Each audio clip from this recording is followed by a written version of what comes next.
आज मैं आपके सामने एक ऐसी कंपनी के बारे में बात करूंगा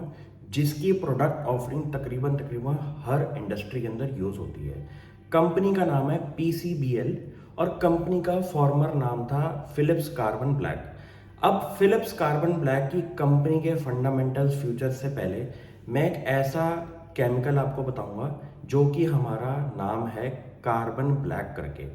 इस केमिकल को अगर आपको सेल्फ स्टडी करना है तो गूगल पे सिर्फ ये लिखिए carbon black applications used in various industries.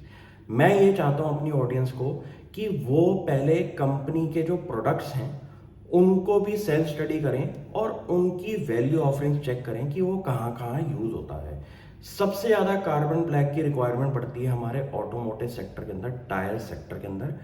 ये तो पक्की बात है, लेकिन इस सेक्टर का जो कार्बन ब्लैक का कंपोनेंट है उसको अगर हम बाकी इंडस्ट्रीज में चेक करें, जैसे कि आपकी रिक्वायरमेंट इसकी बैटरी एप्लीकेशंस के अंदर भी आती है, आपकी वायर्स के अंदर भी आती है, आपकी पाइप्स के अंदर भी आती है, तो मुझे लगता है कि ये एक ऐसा कंपाउंड है जिसका जो प्रोडक्ट है आपका हर इंडस्ट्री के अंदर एप्लीकेबल हो सकता है कहीं ना कहीं।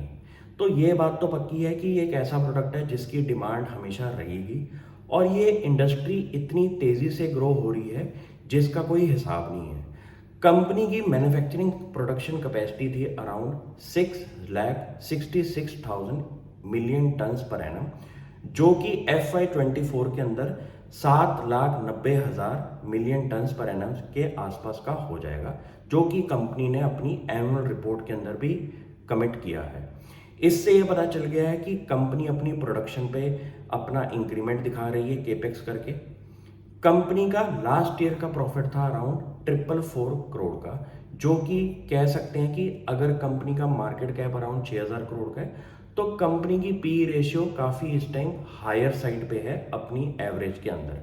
तो इतना पता चल गया है कि 52 वीक हाई पे स्टॉक को आपको ज़रूरी नहीं है कि एंट्री लेनी है। स्टॉक्स को आप सेल्फ स्टडी के बेसिस पे लगा सकते हैं और उनको एक वॉच लिस्ट में डाल सकते हैं कि ये जब मार्केट के अंदर थोड़ा सा करेक्शन आएगा तो मैं इसमें एक एंट्री ले सकता हूं, क्योंकि कंपनी के फंडामेंटल्स जो हैं वो ठीक लगते हैं। कंपनी की return on capital employed around 16% की है, कंपनी के EBITDA मार्जिन अराउंड 13% के हैं और कंपनी के जो डिफरेंट ब्रांड्स हैं उसके अंदर कैटेगराइजेशन आप चेक करेंगे तो एक कह सकते हैं कि टायर इंडस्ट्री के लिए उनका स्पेसिफिक ब्रांड है, बैटरी एप्लीकेशंस के लिए एक स्पेसिफिक ब्रांड है और कंपनी की जो वैल्यू अनलॉकिंग हो रही है, increment in margin, let suppose company 12-13% पे पिछले 10 सालों से ट्रेड कर रही थी। अब कंपनी की मैनेजमेंट का मतलब है कि उनको एक स्पेशलिटी केमिकल में जाना है जहां पे आपको एक इंक्रीमेंटल मार्जिन मिले। तो कंपनी 12-13% पे अगर 15% की मैनेजमेंट अप्रोच रखती है तो उनको ऐसे मार्केट के अंदर प्रोडक्ट्स उतारने होंगे जिसके अंदर उनको एक पर वॉल्यूम जो है, शेयर जो है मार्जिन का, वो थोड़ा सा ज़्यादा मिले। तो अगर कंपनी की जो स्ट्रेटेजिक ओवरव्यू आप समझेंगे तो कंपनी उसके अंदर ये कह रही है कि हम अब स्पेशलिटी केमिकल्स के अंदर भी मूवमेंट ले रहे हैं जहां पे हमारे को एक्स्ट्रा मार्जिन भी मिलेंगे। तो ये बात भी पक्की है कि कंपनी का जो ओवरव्यू लॉन्ग टर्म का है वो अपना मार्जिन इंक्रीज करना है वैल्यू ऑफरिंग्स देके। कंपनी के प्रोडक्ट्स को आपको ढंग से समझना है गूगल पे सर्च करके, और ऐसी एनालिसिस आपको करनी है कि अगर कंपनी का प्रोडक्शन कैपेसिटी 7,90,000 है और कंपनी की मैनेजमेंट ने इस कैपेसिटी को आज से 1 साल में कंप्लीट करने की बात करी है, तो आगे के जो फ्यूचर ड्राइवर्स हैं वो भी आपके इंक्रीज होते हुए दिखाई दे सकते हैं।